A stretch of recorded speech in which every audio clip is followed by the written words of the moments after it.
There is no law or requirement that President Trump concede the election or leave the office of the presidency with grace.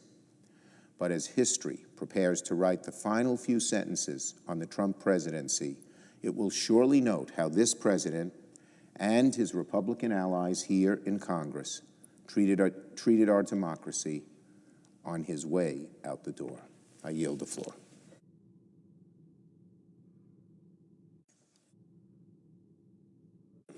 Senator from Vermont. Mr. President, I believe under our original agreement, I'm recognized next. Yes, sir. And I appreciate what the Democratic leader has said. And I was willing to step aside earlier when I had the floor because I understood the two leaders were coming to speak, and as a matter of courtesy to them, and I know the Democratic leader at least appreciated that. So let me agree with what he said. You know, I came here, and the President of the United States, who was an unelected president, been an unelected vice president, was Jerry Ford, and then under our change in our law since President Kennedy's death, was able to pick a unelected vice president. I remember Democrats and Republicans alike welcoming him and saying, let's go forward. And I've been here with each president, some re-elected, some not. And in every instance, I see the outgoing president welcoming the incoming president, Republican or Democratic. And they've done it to try to make a smooth transition, not for their own political purposes, but for the good of the United States of America. Everyone has done that. I think of George H.W. Bush welcoming Bill Clinton, who had defeated him. I remember Al Gore, who had more votes than George W. Bush, but after the court had ruled, graciously conceded to George W. Bush. I remember Hillary Clinton with well over 2 million more votes than Donald Trump, but saying, here's what the Electoral College is, and conceding. Now we see Joseph Biden with more votes than anybody has ever gotten in the history of the United States for president. And the incumbent president, as he goes off golfing again and again, pretends that he doesn't have to step back. And in fact, actually does everything possible to make it difficult for the new president to handle the transition. That's wrong. Just as I've encouraged both Democrats and Republicans as president, you help the incoming president with transition, not for your political reasons or their political reasons, but for the good of all of us as Americans. And to say, oh no, we're going to hold the key to the door of the transition office. Every Republican, every Democrat voted for the money for that transition office, so that whoever is president could step forward and not hurt the country by coming in without doing the necessary preparation. And they're like a little child in a playground. No, we got the key, we're not going to let you have the key. Oh, come on. Do you know how this makes us look to the rest of the world? You know how it makes us look at my state of Vermont, where some Republicans voted for Donald Trump, some voted for Joe Biden. The majority voted in this case for Joe Biden. But I've been hearing from Vermonters all over both parties, what's going on? It's over. It's gone for the country. In that regard, let me just speak briefly about the president-elect and the vice president-elect. When I came to this body, I was the most junior member of the United States Senate and the second youngest. The youngest was a senator from Delaware who had been elected just 2 years before, Joe Biden. And I think the fact that we were the two youngest, we bonded over that. And got to know his family. I knew the tragedy he had when his first wife was killed, his daughter was killed, but he'd go home every day to make sure that he could put his sons to bed, be there with them. I don't know how many times, Mr. President, we'd be standing down there in the well. He's looking at his watch. He said, "What time do you think the last vote's going to be?" Because the next train to Delaware is at such a time. And he's like a marathon runner going out the door to make sure he got the train, which he did, to be home to take care of his children. And I remember how happy Marcel and I were when he met Jill. What a wonderful woman.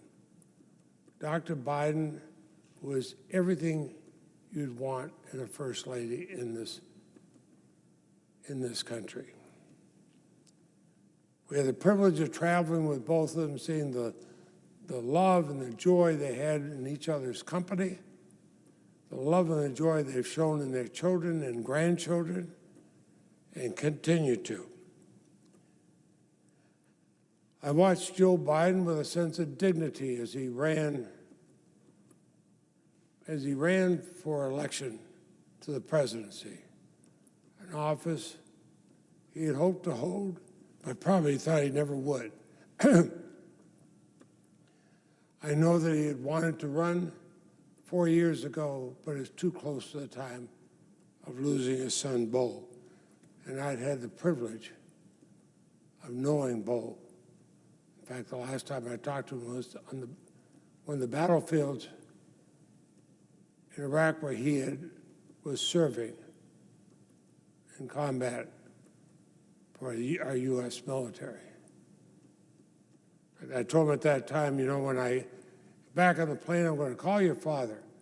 I always do this if I meet a Vermonter in a war zone. I call their family and say they're doing well. And I'll call your dad and tell him. And I got on the plane, connected to the White House operator, and I remember then Vice President Biden coming on,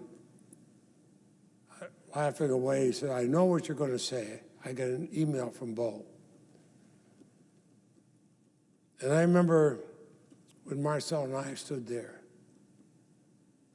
tears coming down our face as we listened to President Obama and others eulogize Beau at his funeral.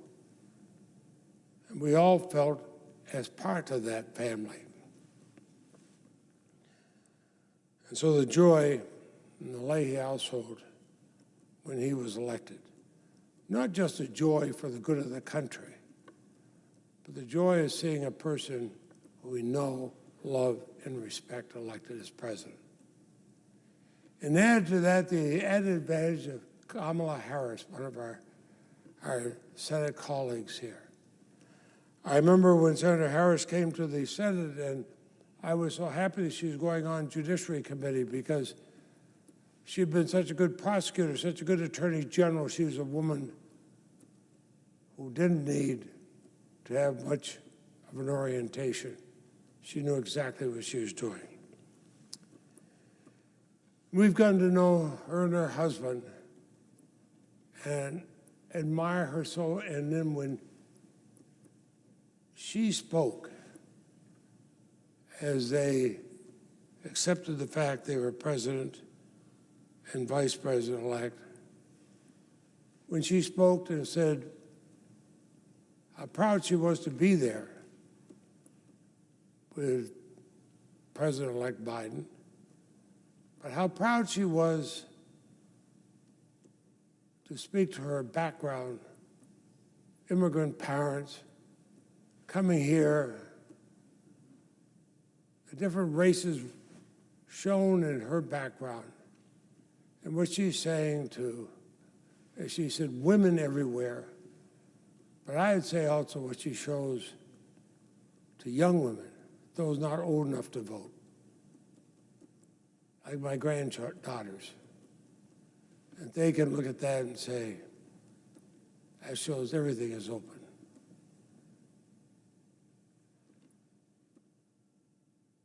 You know, I come from a state where it's unusual to be elected the first time because, well, I'm the only Democrat ever elected to the U.S. Senate in Vermont's history, sort of the youngest also. I wasn't supposed to win. We were overwhelmingly Republican state, then we become now one of both parties. Our last election, for example, our Republican governor this year, the last few days, our Republican governor won overwhelmingly. And Molly Gray, a young woman that started out as an intern in my office when at the University of Vermont, she won comfortably, by a comfortable margin, as a Democrat.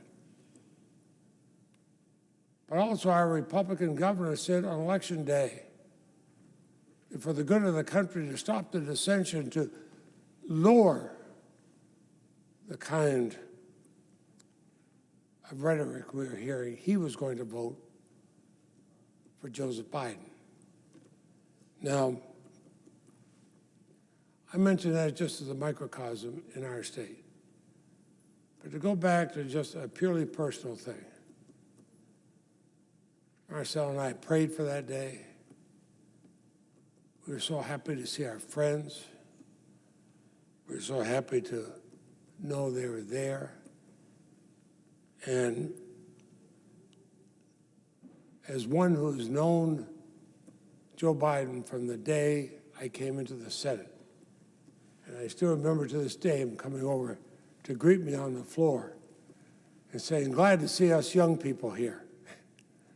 I was about a year or so older than he. And we were sitting in kind of the junior row. And that friendship has lasted ever since. I know Joe Biden. I know Jill Biden. I know the United States of America. And at a time when we are so torn apart, these are two people who can bring us back together. And I know Kamala Harris. We know her wonderful husband. And here, my goodness, what a broad spectrum right there. In one way unique, in another way not the least bit unique. It's the face of America. It's the face of America, the diversity in our country of race, religion, everything. It's reflected in this ticket. You couldn't be better for the beginning of this century to have such a wide spectrum shown in the President and Vice President of the United States. And I think of what the mayor of Paris said. She issued a statement to the effect of, "Welcome back, America." Well, this is an America that represents all of us. And we should all get together to try to make them successful. If senators disagree on a particular issue, vote up or down. But have the courage to vote. Have the courage to vote. Don't do what we've done this past year, refusing to vote on COVID as thousands upon thousands upon thousands of people die in our country. Have the courage to get up and vote. Vote yes or no. We're here with 6-year terms. We ought to at least have the courage to vote yes or no. And then let's take a pause and say, these are the two who will be the face of America from noon on January 20th. From a personal point of view, that face reflects very much our family, our children, our grandchildren. I can see them in these 4 people, and I'm proud of that. I will admit that I've gotten a few emails from my Irish friends saying how much they're looking forward to a President Biden coming to Ireland. And they've forgiven me my Italian half with that. But I know that when I hear Joe Biden quoting Seamus Heaney during his campaign, by memory, he knows those Irish roots. But he, like his family, are first and foremost Americans. Like his late and wonderful son, Beau, first and foremost Americans. And Kamala Harris speaks of her family, her relatives, her ancestors coming here, her mother and father coming here, coming not to be anything other than Americans. And they are Americans as she is. She is as American as any of us. And so I will simply close with this, Mr. President. Isn't it a time when the United States of America, a country that's become as diverse as you can imagine, can show their face to the rest of the world and say, this is who we are. And then my grandchildren, my white grandchildren, my black grandchildren, can look and say, yes, that's who we are. Joe and Kamala, in a few days I'll call you Mr. President and Madam Vice President. I'll do it with great pride. But I say today to my dear friends, Joe and Kamala, congratulations. This Vermonter is very, very happy. I yield the floor and suggest after the quorum. The clerk will call the roll. Mr. Alexander.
we're going to win the state of Michigan so easily.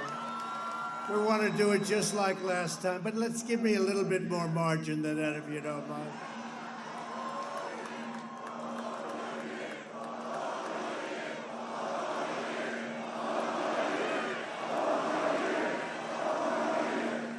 So we're going to win the state of Michigan, and we are going to win 4 more years in that very beautiful, beautiful, beautiful house. It's called the White House. We made history together 4 years ago, and tomorrow we're going to make history once again. So this has been really, this was amazing. Grand Rapids, I'll never forget it though. And you know, we were called late in the evening. Ronna, thank you very much, wherever you may be.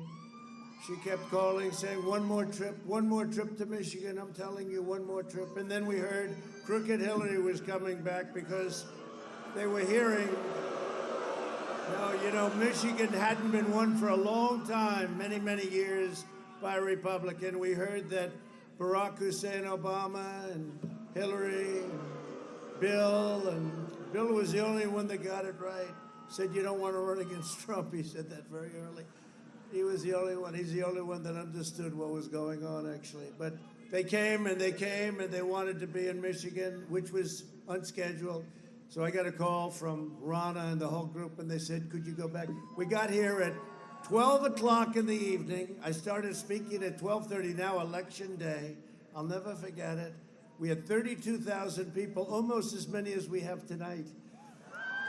And I said to my team, we have to, this is it. You know, we've done 5, but actually 6, because we ended up last night around 2 o'clock in the morning in Miami. So we can say that includes on this, so that would be 6. We've done 6 of these big, and everyone was just a lot of people. And you know what? There was a lot of love. There was a lot of love. We had a lot of love. We had 45,000 people in Florida last night. By the way, we're doing very well in Florida. We're doing very, very well in Wisconsin. We're doing very well in Texas. I hear great things about Texas. You know, they're saying Texas maybe even, well, you know, then you think Sleepy Joe Biden's against guns. That's not good for Texas, right? He's against oil. Oil isn't good. If you're against oil, I don't think it's good. That's not good politics, right, Texas? And he's against God.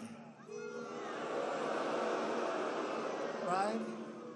So, you know, when you have guns, oil, and God, and he's doing well in Texas, I don't think so. But I actually know for a fact we're doing very well in Texas.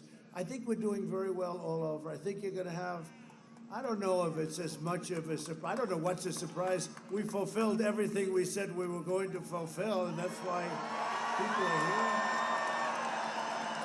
And we did some things that we never even talked about, right? We never talked about Space Force. We got in, and I said, you know what? I looked at Russia. I looked at China. I said, we need Space Force. And we did it first time in 74 years, not since the Air Force.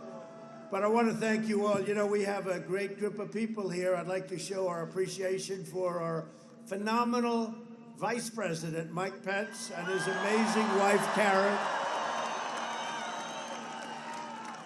Did he make a good speech? I saw him on the plane, and I couldn't sort of. Did he make a good speech? He's great, I'll tell you what. It was close. It was close. If I had my choice between Mike and Kamala, I think it's a very close choice, but I think we'll take Mike. I think we'll stick with Mike and Karen. No. By the way, how badly did he beat her in that debate? Did you ever hear the expression, if that were a fight, they would have stopped it? But anyway, no, Mike's been great from day one, and I appreciate it. I also want to thank Don Jr., Eric, Ivanka, Tiffany. Words cannot express how proud you make me every single day. No matter what happens tomorrow, I'm very proud of you all. But if we don't win, I'll never speak to them again. They like him. They like him all.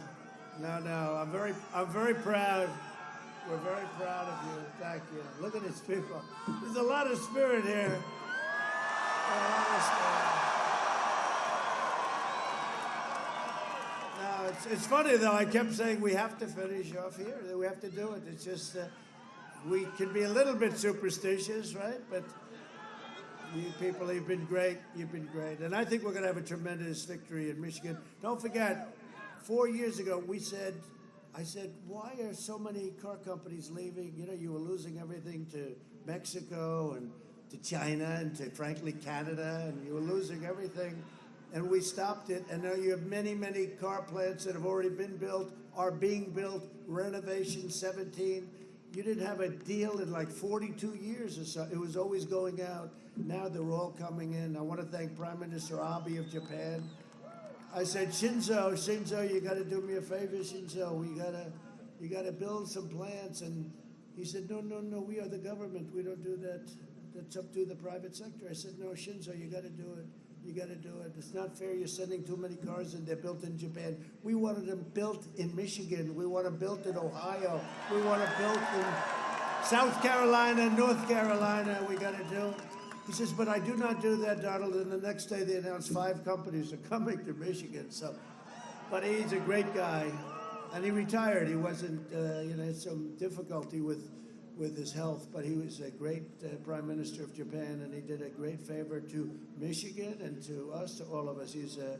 We have a lot of activity in Michigan. It would be nice if your governor would open up the state, however. You want to open up the state. Open up your schools, open up the state, go back, get back to business.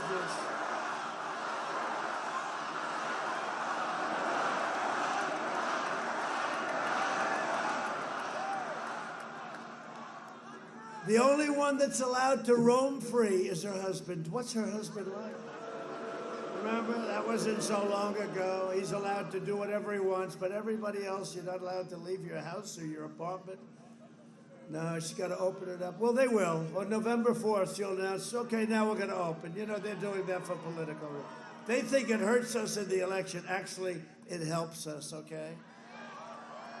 Who has voted so far? Has anyone voted? Okay, good. Because you're saving it, right? You're saving it for Tuesday, right? No, we do. We're going to have a red wave. They call it the Great Red Wave, like nobody's ever seen before. Like nobody's ever seen. So based on just, early results, though, Florida looks like it's phenomenal. Just phenomenal. North Carolina is looking great. I think they're all looking great. Ohio is looking fantastic. We won Ohio last time by 8 points, and I said, well, why are, these fake polls that they put out, they're called suppression polls. If they make them bad enough, they hope you don't want to waste your time and vote, right? We love our president, but if he's losing by 250 points, let's stay home and have dinner, darling. And it doesn't work because you people don't go for the bait, do you? It's really amazing. And I think we're winning. I think we're going to win everything. I think tomorrow's going to be one of the greatest wins in the history of politics.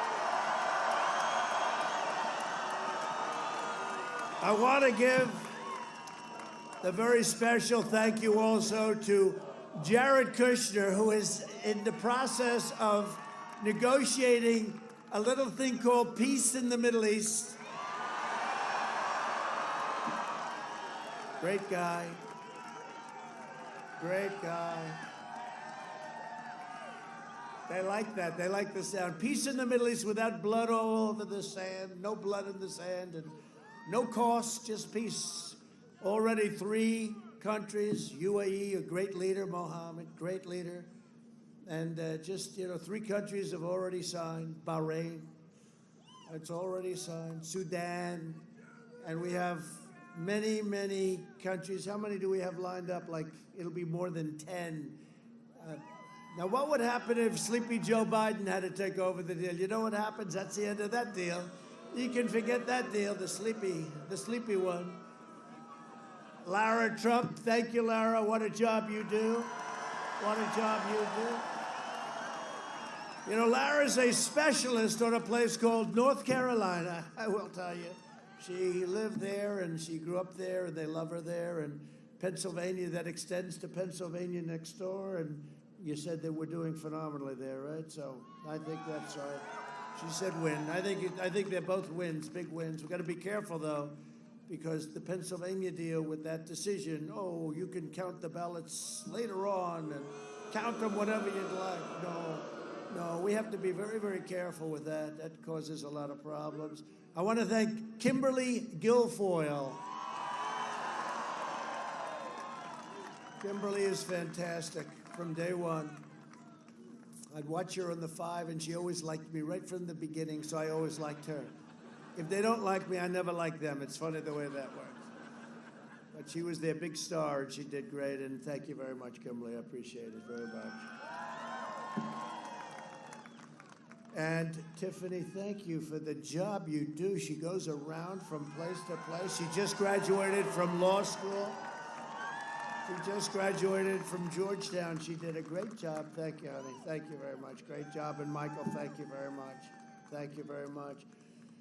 To all of our supporters here tonight, I really want to thank you from the bottom of our hearts. We've worked very hard in 4 years. We've been hit by fake investigations, fake scandals, fake impeachments. We've had so many things that the witch hunt, I call it the witch hunt. And it turned out to be a phony witch hunt, and they should have known it the first day. They did know it the first day, but it's the deep state, it's whatever you want to call it, but, you know, it should have never happened. Here's a question to all you agents out there. Are you true checking your properties? If you're not, you should. So everybody has the opportunity of finding the right property.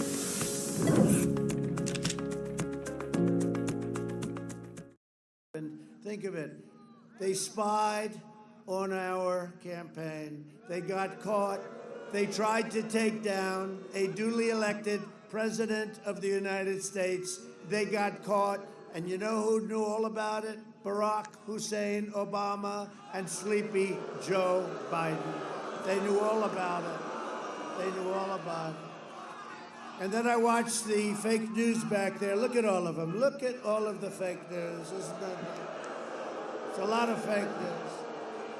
Then I watched the fake news saying, you know, his attitude is a very tough attitude. He's not very nice. He's a very nasty person. No. We're defending ourselves. We're defending all of these people that voted for us with these fake. And then what happens? It turns out to be that it was them that were guilty of all of these horrible crimes, including the crime of treason, because when you try and take down a duly elected president, you know, it's called treason. It's called big stuff. It's big stuff. So we're going to see how that all works out. We're going to see how that, but that's another reason we want to go for a long time, frankly, because you know what? We started something incredible. We built the greatest economy in the history of the world. We then had to close it down for a period of time. We saved millions of lives. Remember, the original estimate was 2.2 million people would die from the China plague, and they could have kept it in China. They didn't get infected in the rest of China after Wuhan province, but it came out to the world. It came out to Europe and the United States and 188 countries all over the world, and we can never forget that. And we signed a great trade deal with China, but it doesn't mean so much. The ink wasn't dry, and all of a sudden this happened. But the job we've done, when you see the numbers, and you're going to hear the numbers because they're coming out very soon, the job we've done has been an incredible job. We had to close it up. We saved millions of lives. We now opened it up. You saw what happened. 33.1%, the fastest in the history of our country. The fastest growth, the biggest growth in the history of our country. But you've been there right from the beginning. We've all been together, and I'll tell you what, we very much appreciate it. And think of how it could have been different, except I think in a way, we would have been less popular. Somebody said, because they would have said, just another presidency. This time, you know we had to fight for you. We had to fight. You understood it. You understood the hoax better than anybody. It was a hoax. the Russian hoax. And after spending $48 million, 18 angry Democrats and smart people, vicious, they were smart, if they could find any little morsel, and they went over taxes, and they went over everything you can go over. They spent $48 million, 2.5 years, the Mueller investigation scam, and they come up, no collusion, there's no collusion after all of that, which makes me perhaps the most innocent man anywhere in the history of the United States.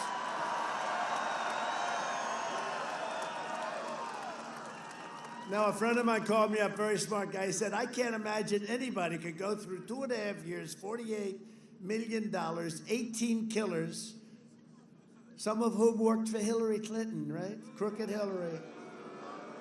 And it turned out they're the ones dealing with Russia. What a disgrace. So let's see what happens. It's too bad it's going so slowly. There's plenty of info there, and I try and stay uninvolved. Someday I'm going to have to get involved, maybe. I try and stay uninvolved. Going too slowly. No, sir, we'd rather not do anything before the election. Well, they did it to me before. They did during, before, and after. These are bad people. Comey, the worst director in the history of the FBI, a crooked person.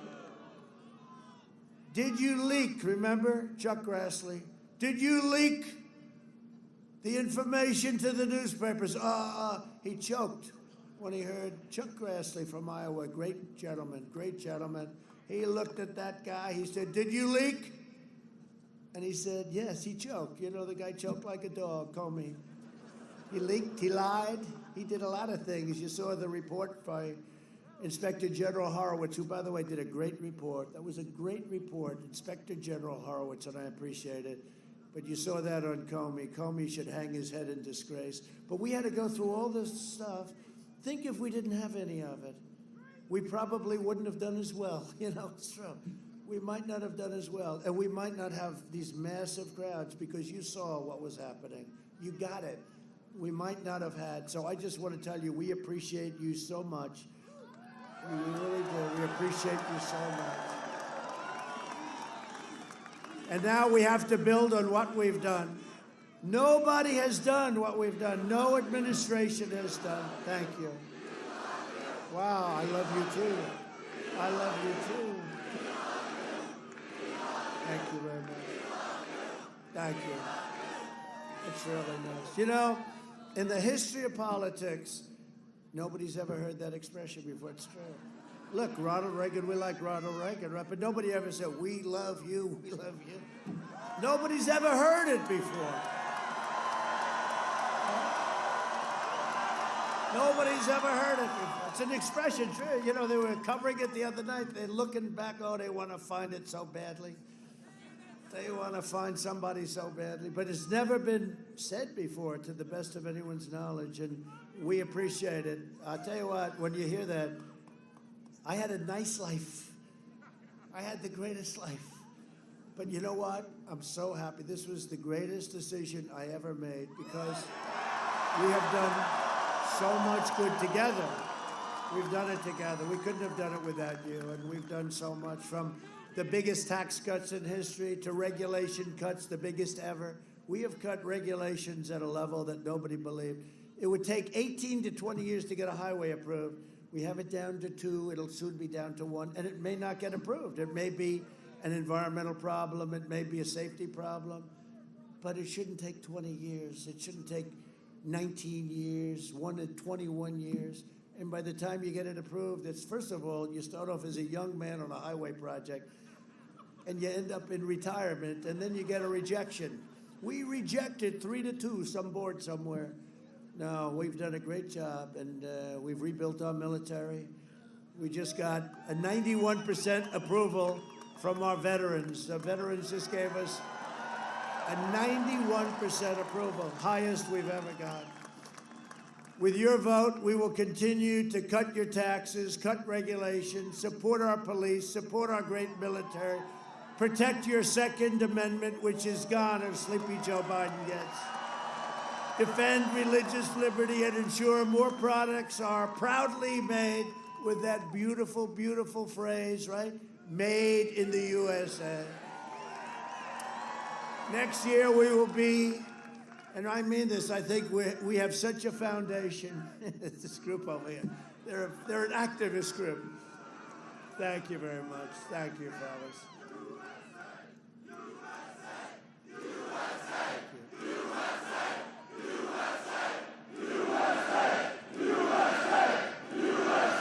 This is a great group. Thank you very much. We appreciate it.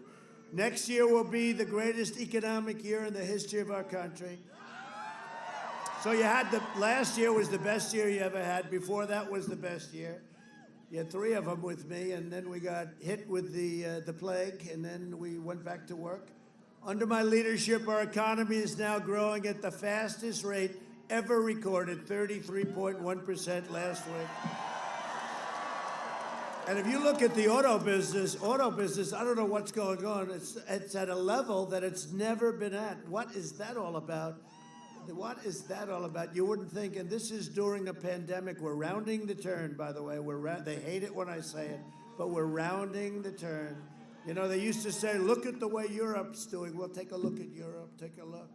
And what we've done in terms of the economy, we went down less than any major country in the world, or any country. And now we've gone up far faster and far higher than any country in the world. It's not even close. And it should be tougher because of the size, because we're a big country. We created a record 11.4 million jobs in the last 5 months alone, which is another record. That's another big record. We've never hired that many people that fast. While foreign nations are in a free fall, we're creating an economic powerhouse unrivaled anywhere in the world. A recent Gallup poll found that 56% of Americans say they are better off today than they were 4 years ago under Obama and Biden. And if Biden and Kamala, you don't have to say it, Kamala. If Biden and Kamala Harris, who's further left by far than crazy Bernie Sanders, right? He's considered a strict conservative compared to her. How the hell did he ever pick her, Mike? Where's Mike? How did that ever happen? That turned out, I don't think that's going to be a good pick. You're going to find out tomorrow. By the way, she happens to be slightly against fracking. She's still against fracking, you know? Isn't that amazing? Isn't that amazing? Biden goes like, I'm against for a year and a half. You know, he's running. Nobody gave him a chance because he never got more than 1% in prime time, right? 25 years ago, the guy never got 1%. And, you know, he never had what it took. He was a glad-hander, not a smart guy, not a nice guy either. By the way, not a nice guy. But he was, well, I used to call him 1% Joe because he ran for president all the time, and he never got more than 1%. Now he's got half the intelligence he had 20 years ago, and he wins. Politics is a strange business, isn't it? Strange, very strange business. But if Biden and Harris and the radical left gain power, they will collapse our economy and send our nation into a very steep depression. That's what's going to happen.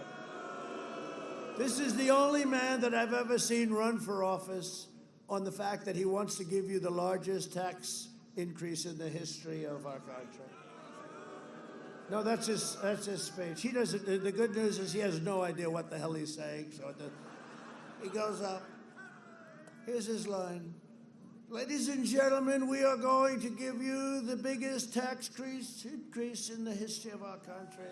It will be $4 trillion. They're going to increase your taxes by $4 trillion. $4 trillion tax increase. That's his campaign. And they're going to put the money in the Green New Deal, which is conceived and designated by AOC plus 3, right? AOC plus 3. This was their deal. I don't think they ever took an environmental course. Did they go to college, by the way? I don't think they ever took a course on the environment. But Biden wants to raise your taxes, $4 trillion, massively increase regulations. You know, the regulations may have been more important than even the big tax cuts that you got, the biggest ever. You got the biggest tax cuts ever, and you know it. You know it. You felt that in a very, very good place. You know where it is? Your wallet. You felt it in your wallet. They want to close down your factories, send your jobs overseas, destroy the suburbs. Women of the suburbs, please. Okay, please. I wiped out a regulation that would have destroyed your home, to put it mildly. Would have destroyed your American dream. And Ben Carson was a great guy. I said, sir, why don't we just do this? Why don't we just sort of ease it up? It's a horrible regulation. What it does is a horrible thing, and everybody knows it. It would have destroyed the suburbs. I said, Ben, let's just cut it out. Let's terminate it, because there's no negotiating here. Let's just terminate it. And I terminated it. And you know, one thing I know about the women of the suburbs, they want two things. They want their home, they want their family life, but they want safety, and they want security. And that's what we provide. And I think this will be like 4 years ago. Remember, Donald Trump will do very poorly with women at the end of the evening when they're all crying. You know, remember they were crying? Remember? Martha Raddatz, oh, she's very impartial. She was another one of my debate anchors. I had some real beauties, didn't I? She was crying, and they all said we're going to do badly with women. I'm going to do terribly with women. I said, why? What's so bad? Tell me what's so bad. And at the end of the evening, he's done very well with women. What happened? No. But this time we're going to do even better, because we are providing safety and security, and for the suburban women, I mean, we're saving the suburbs. This regulation was so horrible. What it does to the suburbs, it would have destroyed the suburbs as we knew them. And you know, I gotta say this, 31% of the people living and moving to the suburbs are minority groups, African American, Asian American, Hispanic American, and they have a great American dream also. And they want to live in the suburbs, and they want to be proud, and they don't want to live next to a project that somebody puts in because they play games with your zoning and other things. And all I can say is for the women, I don't even talk about the men in the suburbs. I don't care about the men in the suburbs. I only care because they're all saying, he's going, no, what about us? I don't worry about you. But the women of the suburbs are going to vote for President Trump because we love you, and we're saving you. A horrible thing was going to happen, frankly. And it's been happening for years, and it's been a very bad situation. So we solved it. We terminated it. It's gone. Now, if they get in, if they should get in, you can take that regulation and quadruple it. Just like they want to quadruple your taxes, you can quadruple it. So I think that'll be good. I think we're going to have a great women's. That's a pretty hard pitch, but that's the way it is, right? They want to dissolve your borders. You know, we complete the wall in a very short period of time. We're over 400 miles. Over 400 miles, and that's right, Mexico is paying for the wall. You know, they like to say Mexico's. But we will have the wall completed very shortly. We're over 400 miles right now, 400 miles. And we're building 10 miles a week. And we now have the strongest numbers and the strongest border, southern border, that we've ever had. And you know what? We want people to come into our country, but they have to come in legally, and they have to come in through merit. We want people that can help us. We want people that can help us. They want to terminate religious liberty, outlaw private health care. 400, think of this, private health care. You work so hard. You have 180 million people that have a great health care plan that love it, private plans, and they want to end it and put you on socialized medicine. I don't think so. I don't think you're going to be too happy. We have a cold. Let's go to the hospital and let's wait for 9 days to see a doctor. They want to confiscate your guns, Second Amendment, and indoctrinate your children with hateful anti-American lies. So you'll be happy that I just signed on the plane, this beautiful Air Force One, and it is a beauty, I have to admit, an executive order to teach our nation's students pro-American values. It will be taught. Sleepy Joe Biden has vowed to abolish and eradicate the American oil and natural gas industries, and he's pledged to ban fracking. And you saw that for a year, more than that. He'd get on stage with all these crazy people, radical left people, and they were screaming, who could ban it faster? He would say, yes, I ban fracking. I am totally against fracking. For a year, I am against fracking. I could play 100 clips. See the board? Where's the board? I spent a lot of money for that today. He's going, for a year, I am against fracking. Then he lucks out because Elizabeth Pocahontas Warren doesn't get out. So she takes enough votes, she takes votes away from Crazy Bernie, right, on Super Tuesday. And he loses by a little bit on each state, and Bernie loses again. This poor guy, Crazy Bernie. But he's running again in 4 years, don't worry about it. No, he's the best loser I've ever seen. He can lose. He lost with Hillary. They didn't treat him too well, and then he lost, but Elizabeth Warren lost it. If she would have gotten out, he would have had the votes. He would have won easily. So instead of Crazy Bernie, I'm running against a sleepy guy, right? I'm running against a very sleepy guy. We can't let the sleepy guy fool us, though, because he happens to be a corrupt politician, and they don't want to ride it. Biden's energy plan will send every state into a crushing poverty situation, from Michigan to Minnesota. We're going to win Minnesota because of Omar and because we did a great job in stopping the riots in Minneapolis. The National Guard went in. They should have called them a lot sooner, like a week and a half. You wouldn't have had half your city burnt down. But Arizona, Pennsylvania, we're doing great in Pennsylvania, by the way. I just got the word. We're doing great in Pennsylvania. It's looking good. It's actually, I think you're going to have a very exciting evening or day tomorrow, but evening in particular tomorrow. You know, when people see it, I walk in, we do polls, and they do a poll. We interviewed 73 people, and President Trump is down 57 points. This is a poll. See, this is a poll. When you draw crowds like this is not the crowd of somebody that's going to lose the state of Michigan. This is not, hey, look at this crowd. You can't even see the end of it. This is not the crowd of a second place finisher. Do you agree with that? No. This is our crowd all together. We're in this together, and we're doing it together.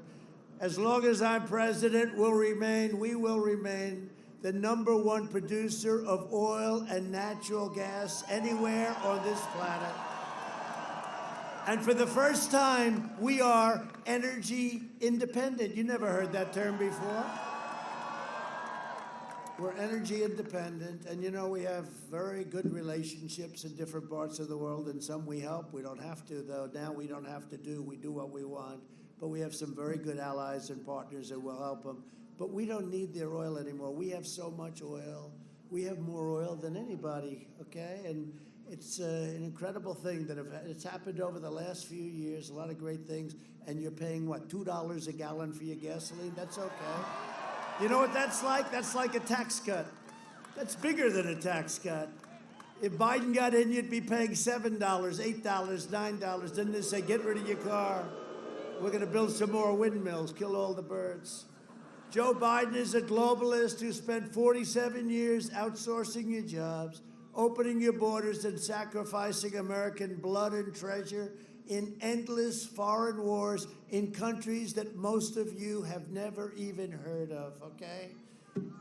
A vote for Biden is a vote to eradicate your auto industry. Somehow, I don't think you want to do that in your particular state. He was a cheerleader for NAFTA, one of the worst trade deals ever made. And now we have USMCA, which is a great deal. What a difference. No, you were sending all your jobs. You know, 12 years ago, I was honored, believe it or not, the Man of the Year, and I was never thinking about doing this, the Man of the Year in Michigan. I'm still trying to figure out how that happened, and I got up and I said, you know, you're losing all your car business to Mexico and Canada too, by the way. And what are you doing? Why are you doing it? And It was a whole big thing, became quite controversial as usual, but I was right. And it was probably the biggest reason that I ultimately